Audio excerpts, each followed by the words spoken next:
Steel. Ben Smith is with me now, and Ben, good day to you. You were quite vocal on Sunday, got a lot of attention for what appeared to be a short but very succinct speech at the World War II Memorial. You said something to our producers a bit earlier today. You think the government is trying to provoke the veterans to do something. What do you mean by that?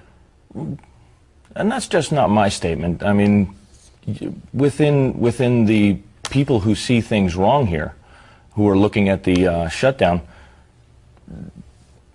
this can be absolutely planned, and it's a conversation topic. They want us to do something. They either want to diminish our voice or our significance, or draw contact, and they can crush us. I mean, you've got Sheila Jackson Lee, who is calling for martial law to end the shutdown. I mean, that's insane. That's getting rid of the Constitution of the United States, which is also what every service member has signed up to and including their life for, to protect and defend the Constitution of the United States against enemies both foreign and domestic. So we've got a government here that seems to be wanting to create the conditions that they want to take our Second Amendment. You know, they're going for the Second Amendment. They're trying to take guns from the veterans with PTSD and all those types of things. Voting rights. In the past elections, there was a lot of problems with the veterans in voting, getting the ballots back from overseas.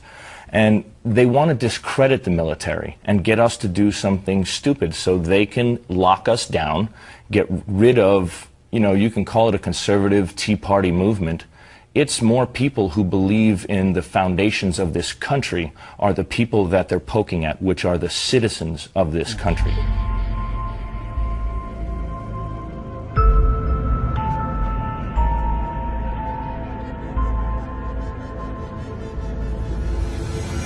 A couple of weeks ago, this would have been filled with people. It's been seen in 176 different countries and raised eyebrows from England to Everett. But now ratings for the YouTube sensation known as Tweaker Cam have dropped off considerably. We have 1.5 million upset people. They want us to find entertainment for them. And we're just tickled to death that it's very boring.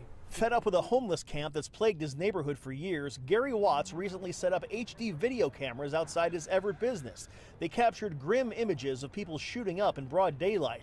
Today, that very same street corner, dubbed Tweakerville, is a ghost town. Can you imagine Christmas coming, and then all at once, in a matter of 2 or 3 days, you see the place clean up almost totally? Since the cameras went up, police arrested 16 people between here and a nearby park. The dealers seem to have disappeared, but where did the dozens of others go? We're not sure, but we're hoping they went to one of these fine cities around us.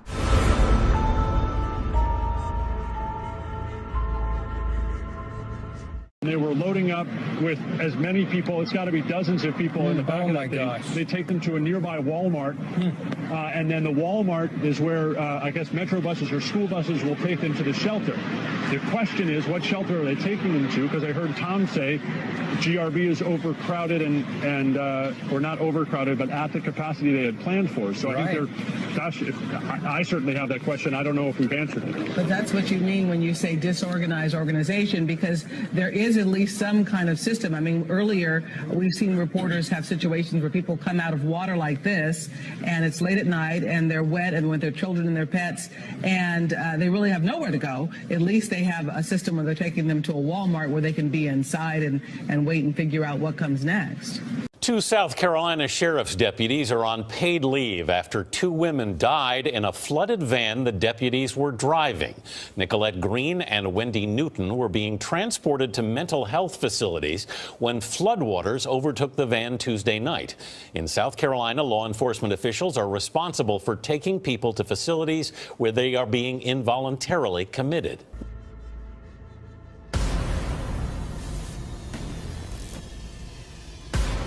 Newly revealed documents show the Trump administration took money away from FEMA and other federal agencies, apparently to pay for immigration detention centers.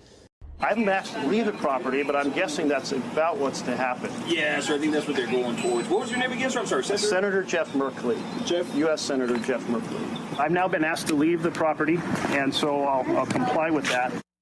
2 weeks ago, Senator Jeff Merkley tried to get a tour of an immigrant detention center at an abandoned Walmart building in Brownsville, Texas. Yes, ICE is the conduit for OR to get into the facility. So we have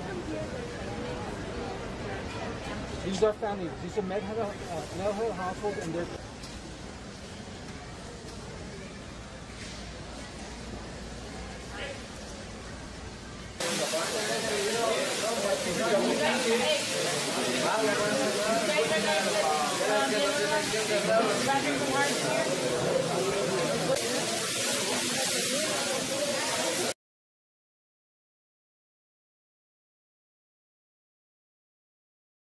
about the wall, about, you can call it a barrier, you can call it whatever you want, but essentially we need protection in our country. We're going to make it good.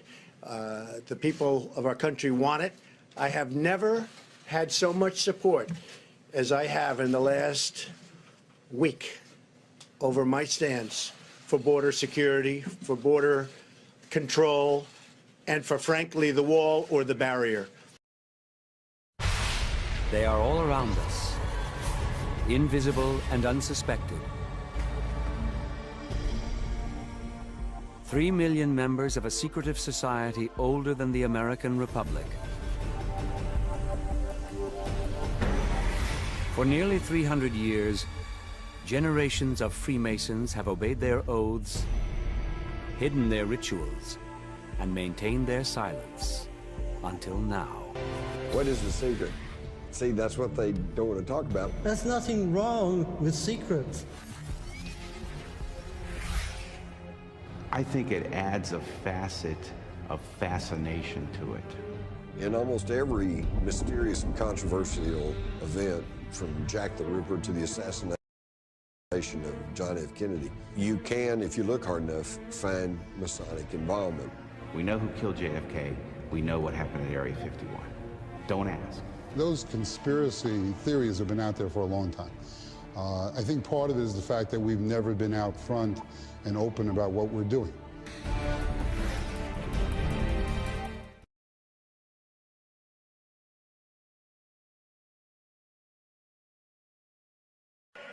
We will finally complete the biometric entry-exit visa tracking system, which we need desperately. For years, Congress has required biometric entry-exit visa tracking systems. In my administration, we will ensure that this system is in place. And I will tell you, it will be on land, it will be on sea, it will be in air. We will have a proper tracking system. And that's the people in the government. Make sense of this. We're looking at the World War II memorial there in Washington. I mean, it's essentially a sidewalk that comes off the mall. Why would the government put up barricades, pay people, spend the money, so that they could install barricades to keep people out? Why would that happen? Well, there's such political dissension in the country. They're thumbing their noses at each other. And the thing is, the American citizen and the American service member are now the battlefield. They're trying to fight over us or to get votes, and it's become a political war game. It's like a cold civil war out there for which way the country wants to go, and the right isn't the right anymore. There's no real political figures who believe in the Constitution. And, you know, I could name a few of them who I would kind of trust on the Hill. It's amazing. Only a few. They're using us. Yeah, and you've made the point clear that, you know, you think the military is being used as pawns in this whole fight.